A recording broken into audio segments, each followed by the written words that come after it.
Sunday, the 23rd of March, Philip puts foot in mouth. Is he the new Fergie?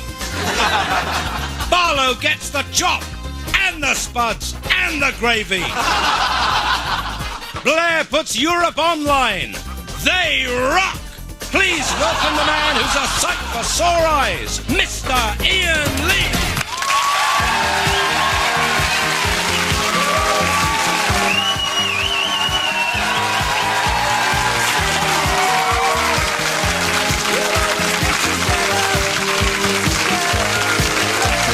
Electric dreams to you all. Hello and welcome to the 11 o'clock show. Is it just me, or do you find the internet a bit like a commuter train? Difficult to get on, and when you do, it's slow and likely to crash at any time. That's the first joke. Count them as they come. But not by the laughter. Tony Blair says we're falling behind the Yanks in the e-commerce race. Even the Greeks have got better porn sites than us, right? This is true. I found one the other day. It was called Shaven Ladies. Brilliant. Amazing. Greek women without moustaches. Fantastic. Hey, it's no wonder the Yanks are laughing at us. They've got multi-billionaire genius Bill Gates. We've got Clive Sinclair and Trevor Bayliss, who invents clockwork things. This is true, he's even invented a clockwork computer. No good for accessing porn sites, mind you, because you can't wank and wind at the same time. Oh, yes, you can! Brilliant. On the upside... My mum's so proud of me. On the upside, even 8-year-old children are becoming .com millionaires. Incredibly, one was arrested the other day after police discovered, wait for it, pictures of Gary Glitter on his hard drive. Topical. At least the 11 o'clock show is leading the way with its new website. This is true. Just type www.channel4.com/11ocs. Easy to remember. Or, if you can't remember that, use the search engine and type in the keywords shipment, felts or cock. You'll find it straight away. It's an interesting mix of political debate, satire and knob gags. It's actually just knob gags, but we love it. But lads, there is a special treat for you. There are some very revealing photos of a certain sexy 11 o'clock show presenter. Although, I must say, in my defence, it was very cold when they took those pictures, and they're not real animals, all right? But enough of this, ladies and gentlemen, please welcome the girl we'd all like to net, Miss Daisy Donovan.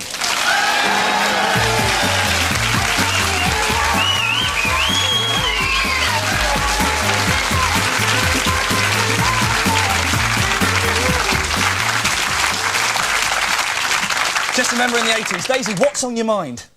Words, Ian, words. According to psychologists, men prefer women with large vocabularies.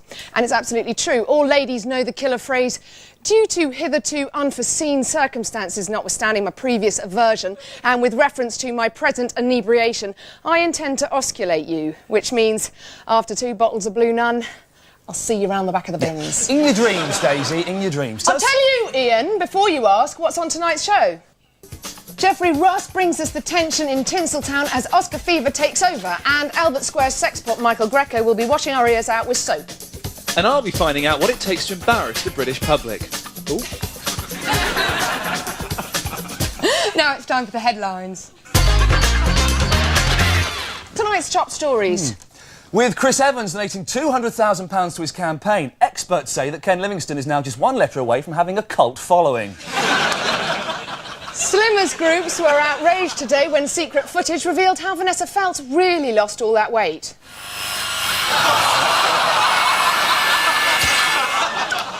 Record company RCA announced that they were dropping Gary Barlow. A spokesman for Gary admitted his typing skills just weren't up to scratch. Following his admission to a nursing home with arthritis, DJ Alan Freeman has been asked to leave after running an illegal disco for the residents.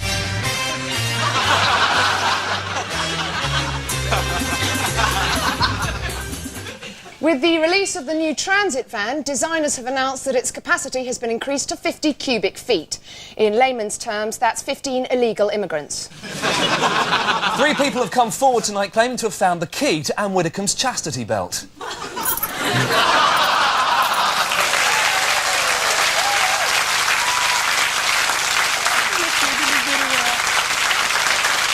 Now, very exciting moment. Daisy, please, can we hear the nominations for tonight's Oscar Reporter, please? Sure, Ian. The nominations are Kevin Costner, Danny DeVito, Robin Cousins, Geoffrey Ross. Oh, God, I hope Ross wins. I'm such a big fan of his work. And the winner is Geoffrey Ross. Oh, Let's skills. see him in action. Yeah. Hello again, everybody. This is Jeffrey Ross reporting from outside the Shrine Auditorium in Hollywood, California, where the 72nd Annual Academy Awards are on the verge of taking place. The entire film industry and the entire cocaine industry have descended upon LA for the festivities. This year's nominated films have a lot of hard-to-swallow premises. A death row faith healer, a kid who sees dead people, and Michael Caine pretending to be an American. The category everybody's got their eye on, Best Supporting Actor. My pick from The Sixth Sense, 32-year-old midget actor Haley Joel Osment. He says he sees dead people, which means he'll be the only one at the Oscars who can see Stanley Kubrick. If Haley Joel wins, he'll be the shortest Oscar winner since Al Pacino. My pick in the Best Actor category, Richard Farnsworth, who at 79 could be the oldest Oscar winner ever. At the nominees luncheon, I asked Richard how he would feel about winning an Oscar so late in his career. He said it would be like the icing on the cake. And then he fell asleep, smashing his head into the icing in his cake. My pick for Best Picture is definitely not The Green Mile, a sad movie about inmates waiting for the electric chair that lasts 4 hours. Halfway through, I yelled out, "Me next." Michael Clark Duncan plays a death row faith healer who's just a little bit more retarded than Forrest Gump. Green Mile isn't half as bad as the slow torture that Matt Damon and Jude Law churned out in The Talented Mr. Running Time. My vote for the most boring movie of the year. My fucking chair fell asleep. Once again, actor Michael Keaton will not be attending this year's Oscars because he is not a good actor. Robert Downey Jr. won't be there either. He's in jail or rehab or both. This poor guy's been in and out of Betty Ford more times than Gerald Ford. New old guy Michael Douglas will be attending this year's Oscars with his pregnant daughter, Catherine Zeta-Jones. Not expected to attend, however, is perhaps America's greatest actor, Robert De Niro, who is having his pancreas removed for an upcoming role. Man, does he commit. As for me, I already have a prediction for next year's Oscars. I think Titanic is going to come back and win again. They've had some time off, they've regrouped as a team, and you can never rule out DiCaprio. For the 11 o'clock show, I'm Jeffrey Ross, reporting from California, where it's always sunny, but it still kinda sucks.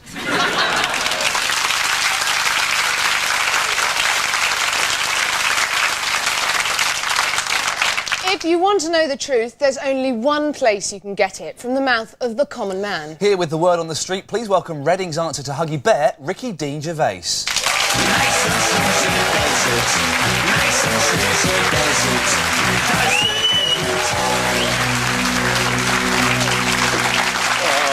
Here comes trouble. You're right. Look at Ricky. your sons, it's Ricky Gervais. Well, Ricky Dean. Well, today, right, we launched our official website, which you've already heard about, the 11 o'clock show website, and the producer wanted me to come on and tell you all about it. He even said I could do a bit longer than usual. He didn't actually use those words. What he actually said was he'd like to expand my slot. But he's a funny bloke. Does he touch you as well? Filth in there straight away. He's weird. Everyone I know thinks Ian's like a smug, wimpy twat, right? but at least he's like that in real life as well. Because Daisy, look, she's sitting all demure and lovely. You see her about 11 in the morning in the office, stomping around with a special brew, trying to get someone fired because her bread pudding was cold. And she does this awful thing when she comes in, and she goes, a dustman's blow. It's not a dustman's blow, it's this. And then she goes to the runner, clean it up, bitch.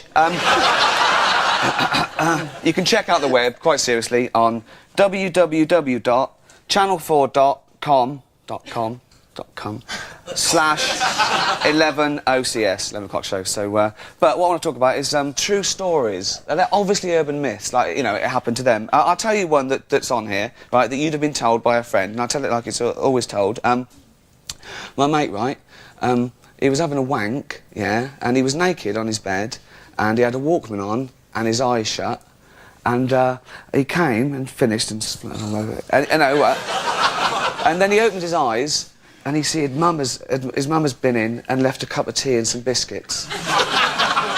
That didn't happen, did it? Let's look at that. So she's come up the stairs. Oh, he can't hear me. Let's have a look why. It's because he's wanking like a monkey. Bless him. I know what I do. I leave this tea so he knows his mum had come in and see him come. That won't be disturbing. So that... Give me a semi telling me. Exactly, yeah. Very erotic. And then he wakes up and goes, oh, Mum saw me wanking. I hope I don't tell anyone. And I've got some actual facts off. This is my favourite fact. Well, I'll go soon, but this is my favourite fact of all time, right? Montana mountain goats will sometimes butt heads so hard that their hooves fall off. So, right, ready? That bird's mine. No, I'll fight you for it. Are you all right? Yeah, I've got a bit of a headache. Oh, do I win then? No, you don't win, do you? Did you know about this? Well, I had no idea. I've lost my fucking feet. Someone should have told us. I've got one more. Sorry. We'll move on quickly. Polar bears put one paw over their nose when hunting to be completely camouflaged. You made that up. That's true. That is rubbish. It's true. It's true. It's absolutely true. You see a polar bear, it's like that, right? He does that, right? But I want to know how they knew. They must have been all sitting around one day and they're going, I'm fucking starving. Crept up when a rabbit ran away. Why? I just can't think. And the rabbit goes, I can tell you. I go, can you see us? Says, well, I can see how many there are of you. I say, how? He goes, you'll kick yourself. Go on. Rabbit goes, it's your nose. I go, it's the nose. It's black. Can you see us now? No. Right. There's a Ricky Gervais. Stay there. Yes, Ian? Yes, Daisy? When was the last time you got embarrassed? Well, it's funny you should ask that, actually, because it was yesterday when I realised I've been walking around town with my flies undone. Well, no, but everybody does that. Yeah, but I only found out when I poked a midget in the cheek, so... And to find out what makes you embarrassed, Ian did his zip up and hit the streets. This week's budget saw Gordon Brown slashing the tax on women's sanitary products, but then being too red-faced to talk about it himself and instead palming the job off on his female deputy. But are we right to be embarrassed by taboos, or should we just let it all hang out?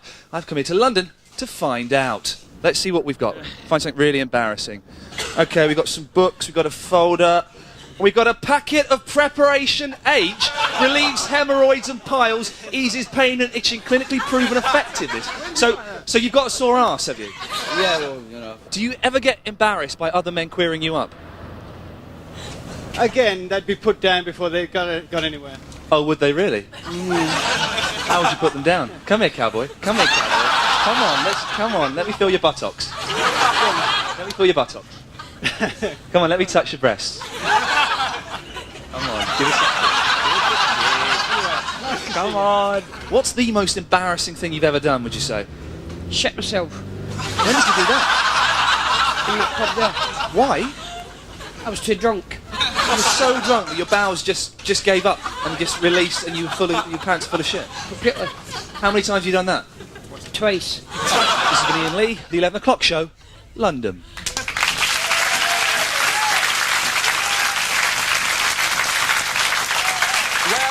Fans, that's it for part one. Still to come in part two, EastEnders Italian stallion Michael Greco. But straight after the break, we've got classic clips of a couple doing it for free in front of a huge crowd. Don't miss it.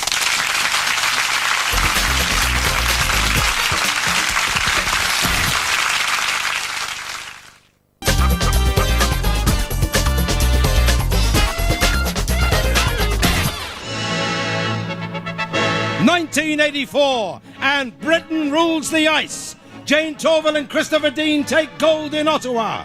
But there's just one question on everyone's lips. Are they screwing? Do they own their own skates? Is he gay? The answer to one of those questions is yes. It's bloody obvious.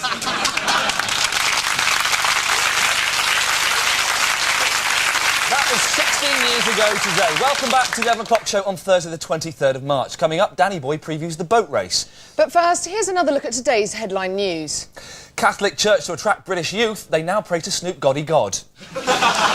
Survey says Essex girls eat the most meat. They needed a survey. Prince Philip cocks up down under. Queen says, "Way!" Daisy, please, very quickly, tell us about tonight's guest. He's the latest Walford womaniser, following in the footsteps of Dirty Den, Tricky Dicky and Allotment Arthur. As one of the DeMarcos, he's made pizzas, pasta and passes at Tiffany, Sam and Nina. Who's next? Willard? He's the soap star who gets the ladies in a lather. Please welcome Michael Greco.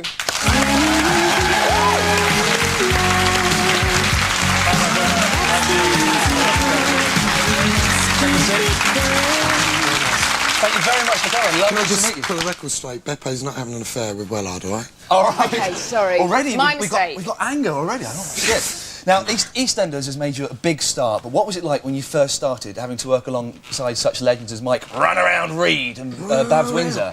Were you nervous? Yeah, I was, because I'm a big Carry On fan, and just meeting Barbara was very nerve-wracking.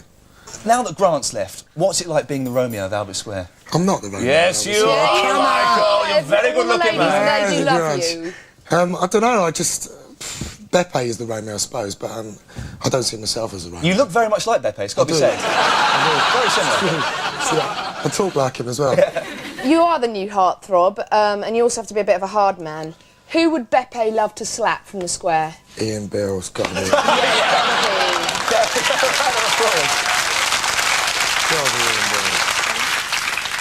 Now, EastEnders has got 15 million viewers, and I'm sure some of them are in our audience tonight, Michael. So, has anybody got a question? Hands up, let's have a look. Oh, loads of people. Oh, look, yes. Oh, I love that little guy there with his hand sparkling, yeah. Soap stars are always turning to drugs and booze. What's so stressful about being a soap star? Why? How do you know soap stars are turning to drugs and booze? We read about it, don't we? So that You're all everything on you it. read is true, Oh, is don't it? have a go at him, man. It's not worth it. Yeah, but seriously, it's not worth it. I'm camouflaging myself now. That polar bear story? Oh, yeah. Taxi! But is it stressful? Because you do hear people turn to drugs and booze and stuff. Depends on the individual, I suppose, doesn't it? It's not just... Well, I've never read anything about soap stars, but it happens all over the world, doesn't it? Yeah. Well. We've got another question from the audience. Not the Cheggers lookalike. We'll have the young lady there in the pink with the long hair. Have you got a question? Why are the rest of your soap family being killed off? Yeah, your family being killed off in EastEnders. I don't think they're being killed off. I think it is true that they are leaving. I really don't know. I really don't know. It's just one of those decisions. I mean, I suppose characters come and go. They have been for the last 15 years. And I suppose the producers have just thought it's time for some new characters to go and new characters to come. And I really don't know why they've been told to go, because I thought the family was doing really well. I thought it was a really good family. What about your soap mum? Do you know who's going to replace her? Maybe Dickie Davis or something? Possibly. Yeah. Is that the guy who used to do World of Sport? Yeah. He's the right guy for the job. You must get fed up with tabloids gossiping about your life and girlfriends, so we've devised a simple questionnaire just to set the record straight once and for all, OK? Cool. Answer the questions truthfully, we'll send it to the tabloids and they will never bother you again, I promise. What about your love life? Any truth in the rumours with the following? Honest answers, please. Danny Bear. False. Lisa Faulkner. False. Pam St Clement. True. Who's going to be next? Wellard. Lovely. Next tabloid rumour, you're going to leave the soap and become a pop star. Anything in that? Absolute rubbish. But you'd like to, though, wouldn't you? No. Definitely not. You've got a sexy voice. Have I? Yeah. Oh, I was just telling you that. Is there any truth in the story that when you heard that Sid Owen was going to start in Spielberg's new project, you said, is it a sequel to E.T.? It's absolute rumour. OK, fantastic. These are going well so far. OK, what's next for you? Are you going to stay in EastEnders forever, or is it got plans? I don't know. I mean, obviously my family are going soon, so I don't know what they've got in store for me. I'm going to be on my own. How about if when you leave EastEnders, what about playing a down-on-your-luck Geordie builder, or maybe an overweight security guard who gets shot? Would that interest you, do you think? Who's that? You're not saying. Ladies and gentlemen, Michael Greco.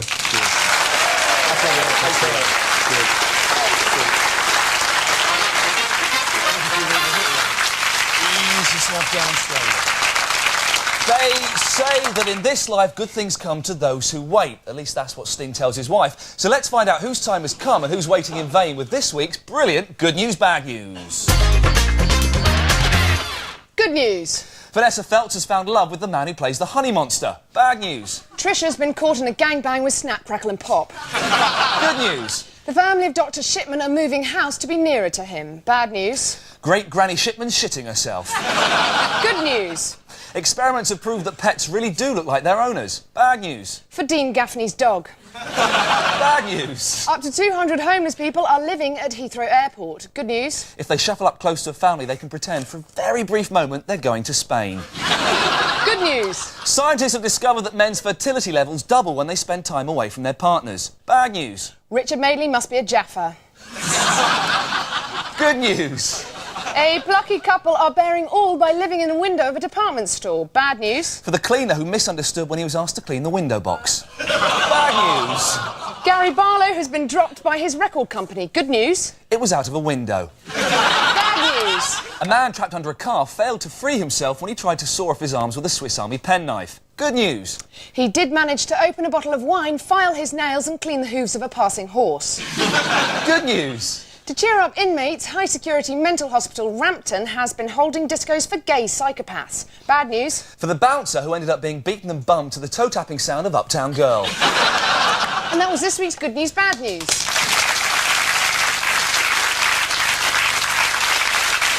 Daisy. What, Ian? The varsity match, Ladies' Day at Ascot, the Oxford and Cambridge boat race. What have they all got in common? Do they embody the centuries of British sporting tradition? No, they're all full of jazzed-up Charlies going... And with the boat race this weekend, here's Danny Boy with his preview. The boat race. It's a fetishist's dream. 8 grown men in gym kits being shouted at by a dwarf. This Saturday, literally tens of people will tune in to see the shittest thing on water since the River of Fire. The tension is frankly bearable as Oxford and Cambridge prepare to battle head-to-head for the prize of Smuggest Toff of the Year award. It's the sporting event that traditionally attracts a certain calibre of people, namely the rich, the seriously rich and the dangerously inbred. But organisers hope this year cheap drink and earlier pub opening hours will draw interest from other walks of life. God's favourite! Come on! Sadly, a massive police presence is expected here on Saturday to prevent a repeat of last year's infamous Oxbridge riots. Nearly 11 people suffered Chinese burns, a further 4 got detention and 6 were grounded for a week. Whatever the outcome, tradition dictates the winners will celebrate by dunking their cocks into water. For the losers, it's just a regular pint of lager. With just 48 hours to go before the 2 boats literally go up this river, the big questions still remain. Who will win? Oxford or Cambridge? And more to the point, who gives a shit? This is Danny Boy for the 11 o'clock show, The Thames.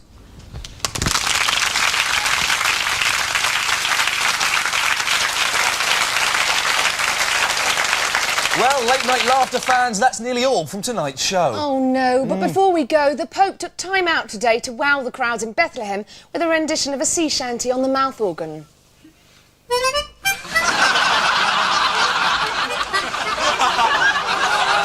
Wait, before you damn us as callous and uncaring, please take a moment to consider this special charity message. Then decide. Good night. Hello. Imagine your own grandma. It's snowing and she's out in her tiny back garden all night, barefoot, ploughing her meagre flower bed for a few grains of corn just to raise enough money for a scratch card. Sick, isn't it? You know, it needn't happen. Please send us some money now. Have a heart. Your own grandma. Come on, don't be a cunt.